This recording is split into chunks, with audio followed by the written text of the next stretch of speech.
Kisah ini menceritakan tentang seorang beast tamer bernama Rain yang bekerja di dalam grup pahlawan. Meski seorang beast tamer tidak ahli bertarung, namun dia berusaha keras untuk selalu mendukung grup pahlawan tersebut.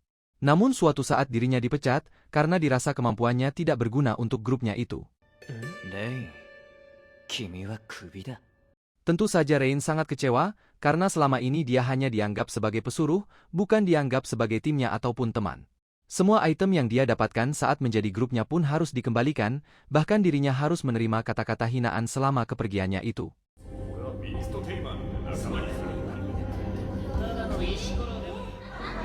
Meski begitu, Rain sebenarnya sangat dicintai oleh warga kota, tidak seperti grup pahlawan yang mereka anggap sebagai kelompok yang arogan. Oleh karena itu, Rain memutuskan untuk bekerja sebagai petualang, agar dirinya dapat berguna untuk warga kota di sana. Rain pun akhirnya mendaftarkan dirinya sebagai petualang, dan harus menjalani tes pertamanya dengan berburu goblin dan mengumpulkan tanaman obat. Dengan kemampuannya mengendalikan hewan, dia meminta tolong kepada seekor tupai untuk menemukan goblin. Dengan berbekal pengalamannya di tim pahlawan, Rain pun bisa mengalahkan para goblin dengan mudah. Namun saat menjalankan misinya tersebut, Rain mendengar teriakan dari dalam hutan, dan dia pun segera berlari ke arah suara tersebut. Rain terkejut, karena ada seekor killer tiger yang menyerang seseorang. Meski Rain bukanlah orang yang kuat, namun dirinya tetap melawan monster itu untuk menolong orang tersebut. Tapi sayangnya senjata Rain patah, sehingga kali ini dia yang menjadi incaran monster itu. Namun tiba-tiba si kucing itu terbangun, dan langsung menyerang monster itu sekuat tenaga.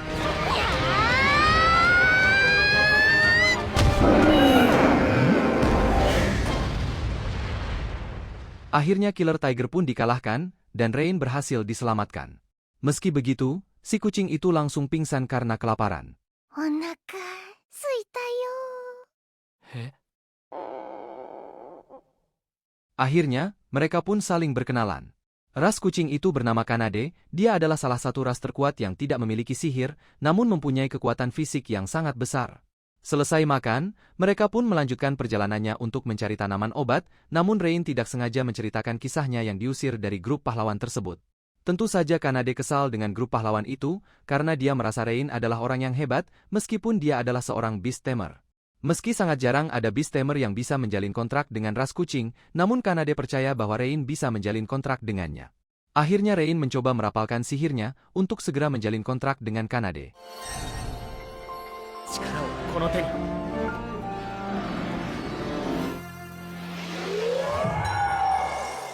Tanpa disangka, Rain ternyata mampu untuk menjalin kontrak dengan ras terkuat, dan Kanade pun merasa senang karena dirinya bisa terikat dengan Rain. Akhirnya, mereka pun tiba di ladang tanaman obat, dan Rain segera menjalin kontrak dengan para kelinci untuk mengumpulkan tanaman tersebut. Namun Kanade merasa heran, karena biasanya beast tamer hanya bisa menjalin kontrak dengan satu makhluk saja. Karena melihat kejadian ini, Kanade jadi menyadari bahwa Rain bukanlah seorang beast tamer biasa. Rain pun kembali ke guild petualang untuk segera melaporkan hasil perburuannya. Dan akhirnya, Rain dinyatakan lulus dan resmi menjadi petualang peringkat F di guild tersebut. Namun saat akan menghampiri Kanade, rupanya ada seorang petualang yang sedang menggodanya.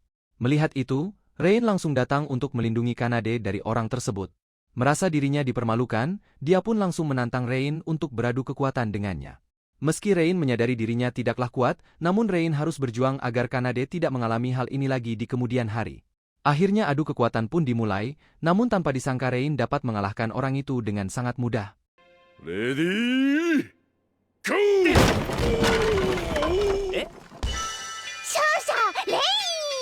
Melihat Rain yang tampak kebingungan, Kanade pun menjelaskan bahwa Rain akan mendapatkan kekuatan yang sama dengan dirinya setelah Rain menjalin kontrak dengannya.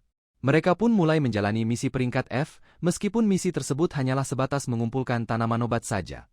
Namun saat sedang menjalankan misinya, Kanade mendengar ada seseorang yang meminta tolong, sehingga mereka pun segera pergi ke arah suara tersebut. Rupanya, ada sekerumunan bandit yang sedang merampok seorang pedagang yang sedang melintas. Meski jumlah mereka sangatlah banyak, namun Rain bertekad untuk segera menolong orang tersebut. Akhirnya, mereka berdua pun langsung pergi menyelamatkan pedagang itu. Akhirnya, pedagang itu pun berhasil mereka selamatkan. Meski begitu, orang itu menyarankan agar Rain segera pergi dari sana, karena bandit itu akan segera datang untuk balas dendam.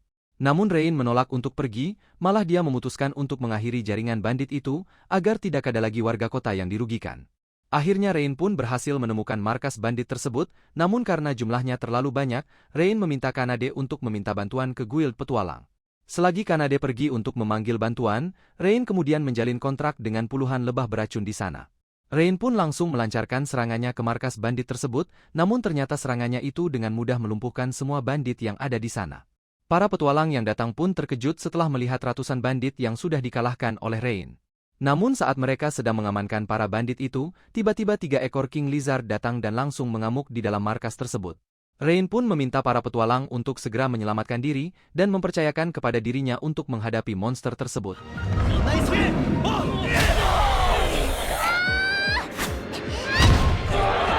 Kanade ga iru.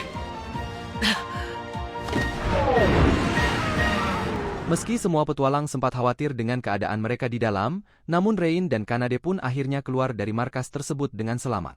Besoknya, karena prestasinya dalam menumpas bandit tersebut, akhirnya peringkat Rain pun langsung dinaikkan dari rang F menjadi rang E.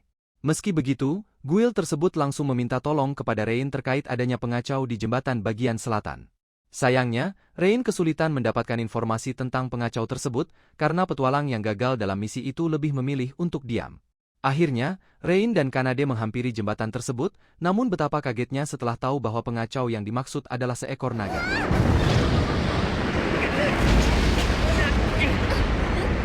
Orang itu bernama Tanya, salah satu ras terkuat dari bangsa naga yang memiliki kekuatan sihir sangat besar. Tanpa basa-basi, Tanya langsung menyerang Rain secepat kilat, namun Rain mampu menghindarinya.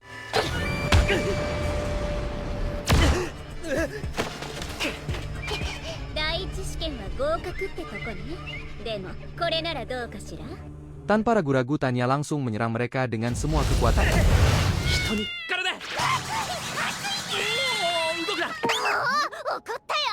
Akhirnya, Kanade dan Rain pun mulai melakukan serangan balik untuk mengalahkan Tanya.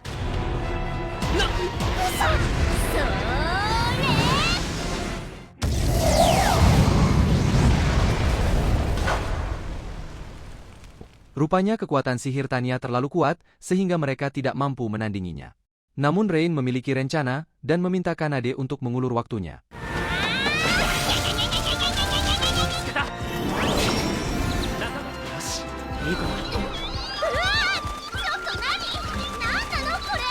Akhirnya, Tanya berhasil dikalahkan berkat serangan burung beracun, dirinya pun hanya bisa terkulai lemas karena seluruh badannya terasa kesemutan.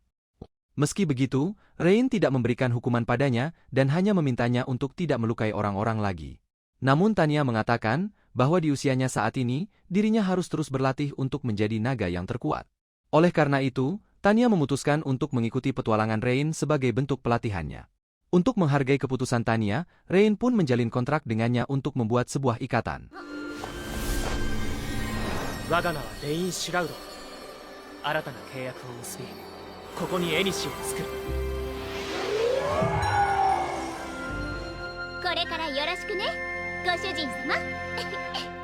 Akhirnya, Rain kembali ke guild untuk melaporkan keberhasilan misinya itu. Namun di sisi lain, terlihat grup pahlawan yang sedang kesulitan dalam menjalani misinya, sehingga dia pun berniat untuk memperbudak Rain kembali di dalam grupnya tersebut. Besoknya Rain kembali mengambil misi, namun kali ini tugasnya adalah membasmi kumpulan slime yang menghancurkan pertanian warga. Tanya sempat bertanya, sihir apa yang Rain kuasai selain untuk mengendalikan binatang. Namun ternyata, Rain hanya menguasai sihir fireball dan healing tingkat rendah saja. Oleh karena itu, Tanya meminta Rain menunjukkan sihir fireball-nya ke arah gerombolan slime di sana. Namun betapa kagetnya Rain, ternyata kekuatan sihirnya menjadi sangat besar. Fireball!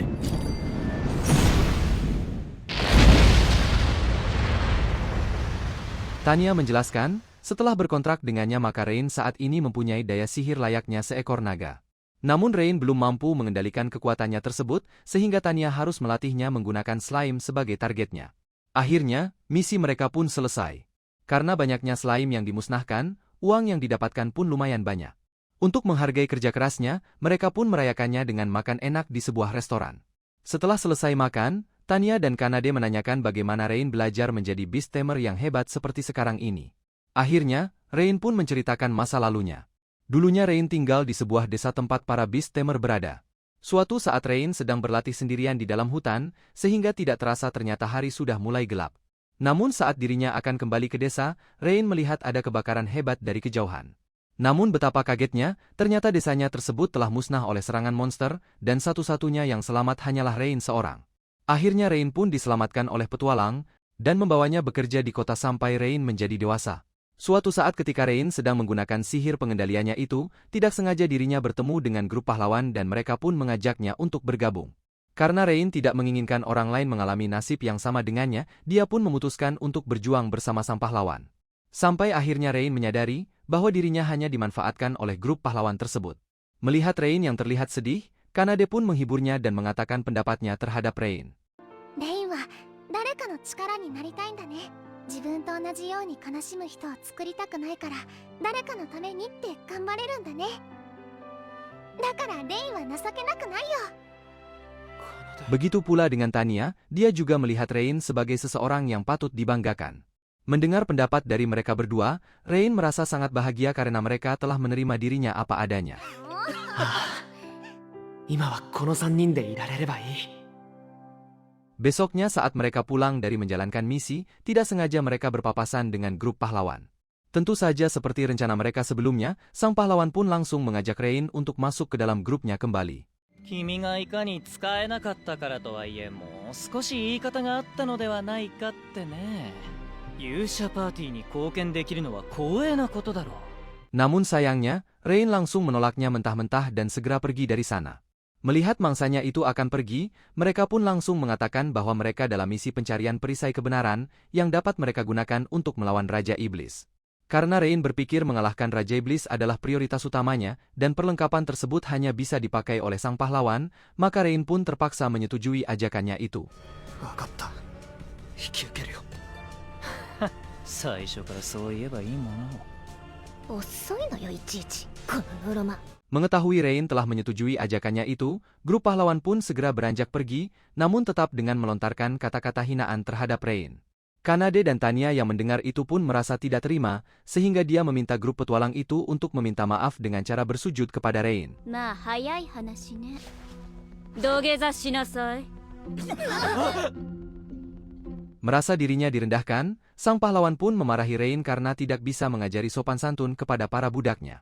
Ditambah lagi, kata-kata hinaan pun dia lontarkan kepada Kanade dan Tanya, sehingga hal itu membuat Rain sangat marah.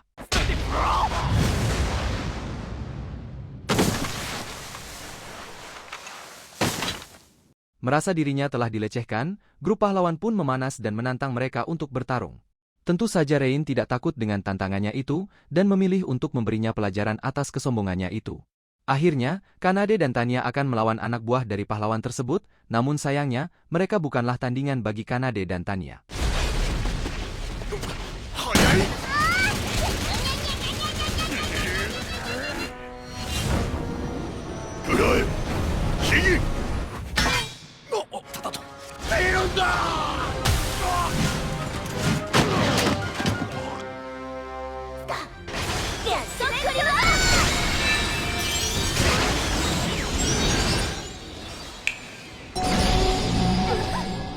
私の大事なご主人様をバカにしておいて、まさか反撃されないだなんて。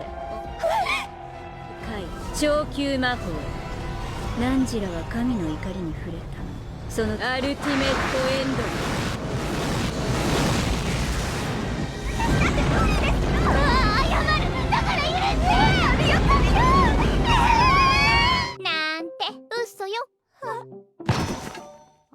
Kali ini, hanya tinggal Rain yang harus memberikan pelajaran kepada sang pahlawan yang arogan. 必ずついてさっさと終わらせてやろう。ちょっといい。ごめん。そ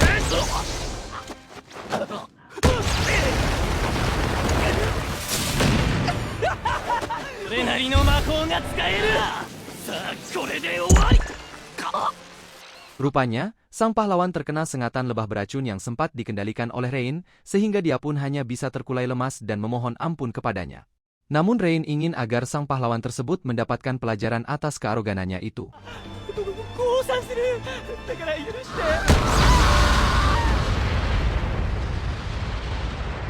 Akhirnya, grup pahlawan pun berhasil mereka kalahkan dengan mudah, dan Rain pun bisa berkumpul kembali bersama Kanade dan Tanya. Setelah menerima permintaan maaf dari grup pahlawan, akhirnya Rain mulai menjalankan misinya untuk mencari perisai kebenaran di dalam hutan sesat tersebut. Namun sesuai namanya, Rain dan teman-temannya tersesat di hutan itu, meskipun Rain sudah menggunakan bantuan dari para hewan di sekitarnya. Oleh karena itu, Tanya langsung menggunakan sihirnya untuk mencari sumber aliran mana di hutan tersebut. Sampai akhirnya, mereka menemukan sebuah pohon keramat yang memancarkan sihir ilusi di sekitarnya. Ketika mereka mendekatinya, seorang peri muncul dari dalam pohon tersebut dan segera mengusir mereka. この森にちょっとした用事があって。立ち去りなさい。立ち去らないというのならば。 Rain tahu bahwa sejak lama bangsa peri selalu membenci manusia, namun Rain tetap berusaha untuk membicarakan maksud kedatangannya ke hutan tersebut.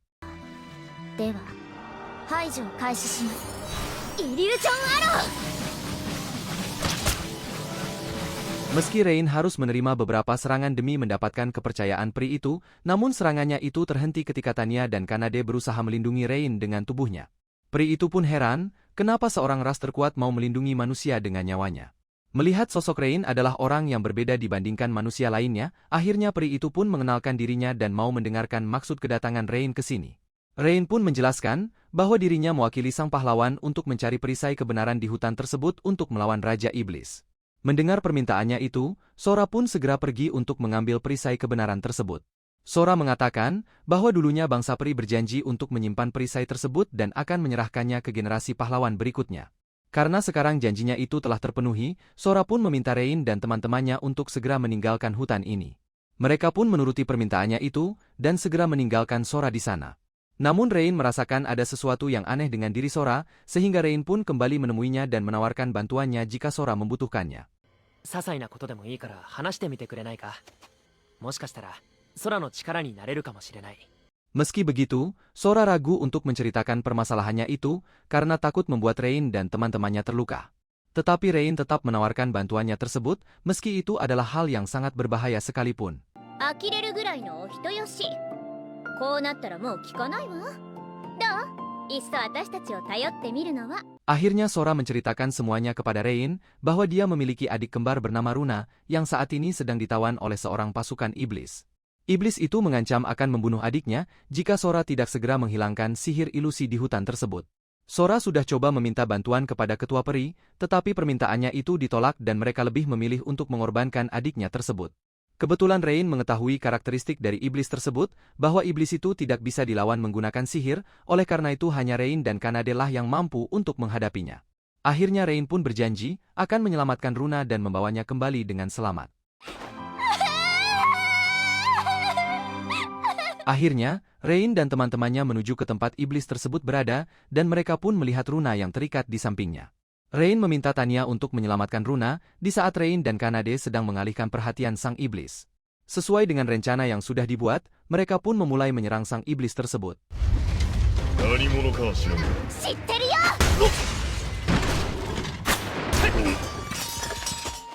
レイン、こっちはいいわよ。逃がしはせん虫けらどもが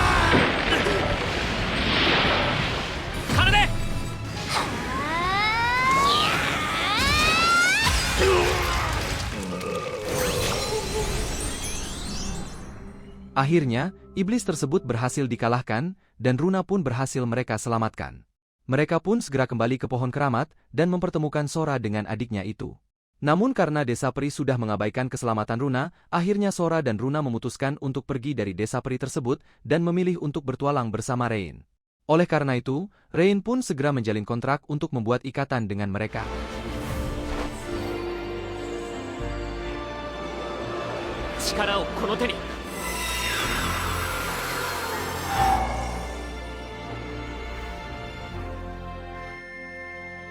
Akhirnya Rain pun kembali ke kota dan menyerahkan perisai kebenaran itu kepada grup pahlawan.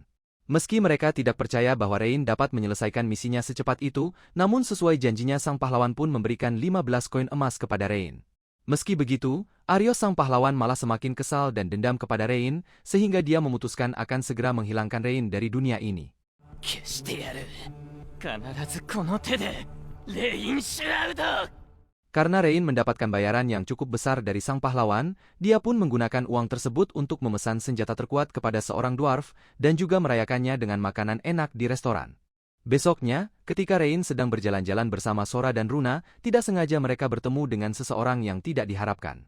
Orang ini bernama Edgar, dia adalah anak dari penguasa wilayah di kota tersebut. Dengan seenaknya dia meminta Sora dan Runa untuk menjadi pelayannya, tapi tentu saja Rain langsung menolaknya. Namun dengan kekuasaannya itu, dia pun memerintahkan para kesatria untuk merebut paksa dari Rain, namun Rain dengan mudah menghajar semua kesatria itu. Merasa dirinya dipermalukan, Edgar pun memikirkan cara licik lainnya, dia mengancam akan melukai warganya jika Rain tidak segera menyerahkan Sora dan Runa kepadanya. Rain dibuat kebingungan dengan situasi tersebut, namun dia merasakan ada penambahan kemampuan sihir di dalam dirinya. Akhirnya Rain pun menyadari bahwa dirinya kini bisa merapalkan banyak sihir seperti kemampuan para peri. 絶対にお前の思い通りにはさせないってことだ。ファイヤーボールマルチショット。 Akhirnya Edgar dan anak buahnya berhasil diusir, dan semua warga kota pun berterima kasih kepada Rain atas keberaniannya. Meski begitu, rupanya ada orang misterius bertudung hitam yang memperhatikan Rain dari kejauhan, dia pun memperlihatkan sebuah cincin kutukan yang diarahkan kepadanya. Di sisi lain, Edgar menyogok komandan kesatria untuk menangkap Rain, dan untuk menutupi kejadian di kota itu pada siang tadi. Edgar pun segera memanggil pelayannya, dan menyiksanya berkali-kali untuk melampiaskan kekesalannya kepada Rain.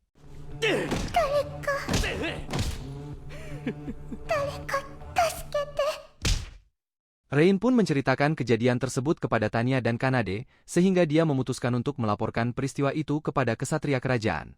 Namun rupanya, setelah Rain melaporkan perbuatan Edgar tersebut, para kesatria langsung menghampirinya. Dia mengatakan bahwa tidak ada kejadian apa-apa di kota tersebut, dan dia malah mengancam akan menangkap Rain karena menuduh seseorang tanpa ada buktinya. Akhirnya Rain segera pergi dari sana, dan dia menyadari bahwa kesatria di kota itu sudah dikendalikan oleh Edgar. Namun tanpa disangka, seorang kesatria wanita muncul menemui Rain dan Kanade di tengah kota tersebut. Kesatria itu bernama Stella, dia adalah wakil komandan dari para kesatria di kota itu. Stella mengenal Rain dan Kanade atas jasanya menumpas para bandit, dan kebetulan dia sempat mendengar saat Rain melaporkan perbuatan Edgar tersebut. Stella menyadari bahwa banyak tindakan korup yang terjadi di dalam kekesatriaan, termasuk kaitannya untuk menutupi beberapa aksi penculikan yang dilakukan oleh penguasa wilayah tersebut.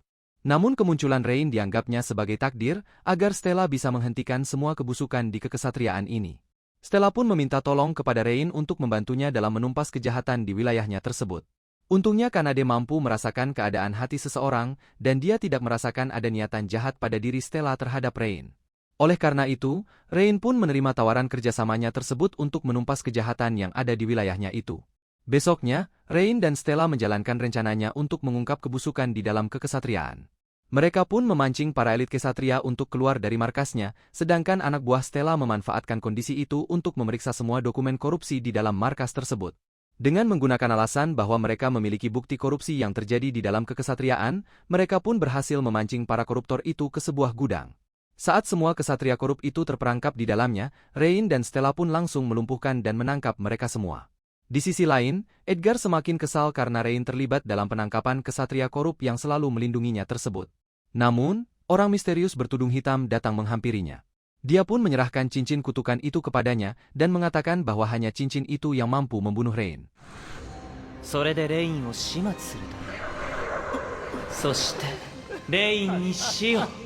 Di malam harinya, Kanade Tanya dan grup kesatria Stella mulai menyerbu ke kediaman penguasa wilayah tersebut. Sedangkan Rain, Sora dan Runa menyusup ke dalam rumah tersebut secara diam-diam. Runa langsung mengeluarkan sihirnya untuk mencari lokasi orang-orang yang diculik oleh Edgar, namun Runa merasakan ada ras terkuat yang juga dikurung di sana. Mendengar itu, Rain memutuskan dialah yang akan menyelamatkan ras terkuat itu. Akhirnya, Rain pun berhasil menemukan lokasi ras terkuat tersebut dikurung. Rain segera menghancurkan kurungan tersebut dan langsung menyembuhkannya.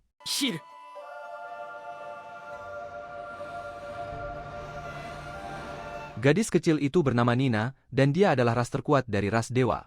Meski Rain sempat terluka saat berusaha menghancurkan kalung perbudakannya itu, namun Rain akhirnya berhasil menyelamatkannya.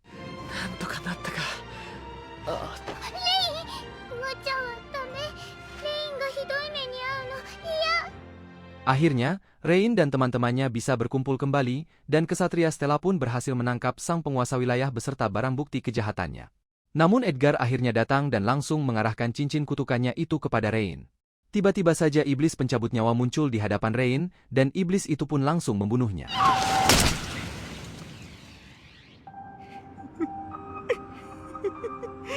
やつめあれを使ってくれたか。どう Di sisi lain, rupanya orang misterius bertudung hitam yang berniat membunuh Rain tersebut adalah Arios sang pahlawan. Meski begitu, rupanya Rain berhasil selamat dari serangan kematian instan tersebut tanpa terluka sedikit pun. Runa menjelaskan bahwa Rain yang berkontrak dengan beberapa ras terkuat membuatnya menjadi manusia dengan kemampuan di atas rata-rata, termasuk diantaranya untuk menghindari kematian. Edgar yang melihat Rain masih hidup, membuat dirinya semakin membenci Rain. Namun tanpa disengaja, kebenciannya itu malah membangkitkan iblis yang tersimpan di dalam cincin tersebut. Rain pun terkejut melihat iblis yang dibangkitkannya itu, karena iblis tersebut adalah monster yang sama dengan yang menghancurkan desanya. Iblis itu pun segera pergi dari rumah tersebut, dan langsung menuju ke arah perkotaan. Rain tidak menginginkan hal buruk terjadi seperti di desanya, sehingga dia pun langsung menuju kota untuk menghentikan iblis itu. Sayangnya, iblis itu sudah menyerang sebagian kota tersebut, sehingga kekacauan pun terjadi di sana. Meski begitu, grup pahlawan sebenarnya melihat kejadian itu, namun mereka memilih untuk tidak terlibat melawannya. 僕たちの敵は魔王だ。ザクは放っておけ。 Rain akhirnya sampai di kota, dan mereka pun langsung berusaha sekuat tenaga untuk menghentikan iblis tersebut. Sedangkan grup kesatria Stella, mereka langsung mengungsikan warga kota menggunakan kekuatan teleposasi milik Sora dan Runa.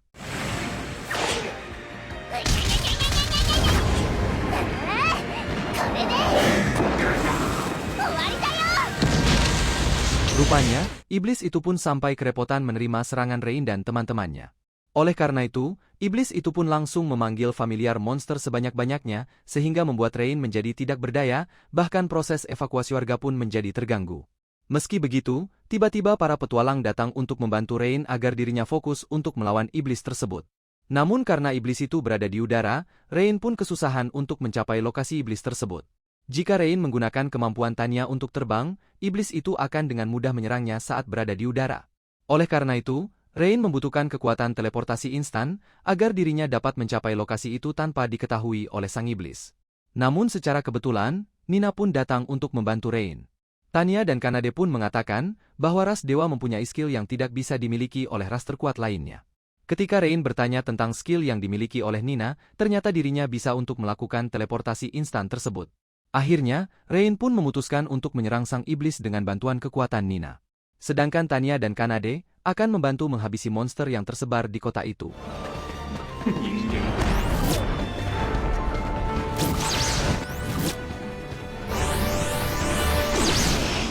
Tenyi.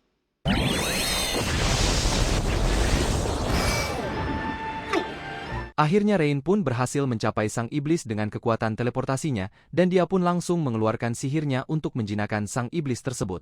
Namun karena iblis itu jauh lebih kuat daripada Rain, akhirnya Rain malah terkena efek negatif dari sihir pengendaliannya itu. Meski begitu, berkat motivasinya untuk menyelamatkan semua orang dan teman-temannya, Rain pun akhirnya bisa bertahan dan memulihkan efek negatif tersebut. Meski dirinya tidak bisa menjinakkan iblis itu, namun Rain berhasil mengambil alih semua monster familiarnya di bawah kendalinya. Tidak terima dirinya direndahkan oleh seorang manusia, iblis itu pun langsung mengamuk dan menyerang Rain. Namun sayangnya, Rain menggunakan monster familiarnya itu untuk menyerang sang iblis, sehingga dirinya tidak berdaya dan langsung dikalahkan.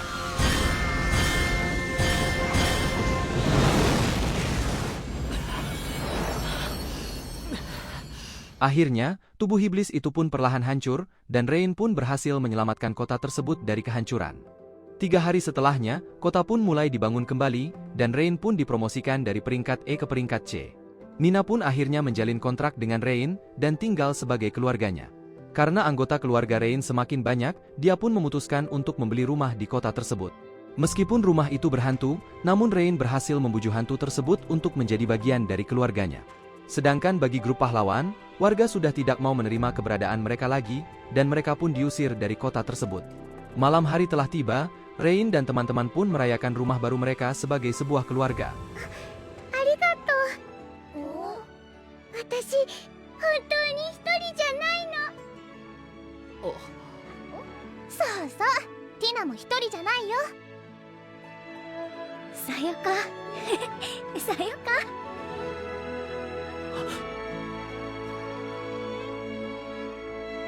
遠慮なく召し上がり。ああ、それじゃあ。いただきます。 Berakhir sudah cerita anime ini ya teman-teman, terima kasih buat yang sudah menonton video ini. Jangan lupa untuk subscribe dan like sebanyak-banyaknya, agar channel Bang Nime bisa terus berkembang. Sampai ketemu lagi di cerita seru anime berikutnya.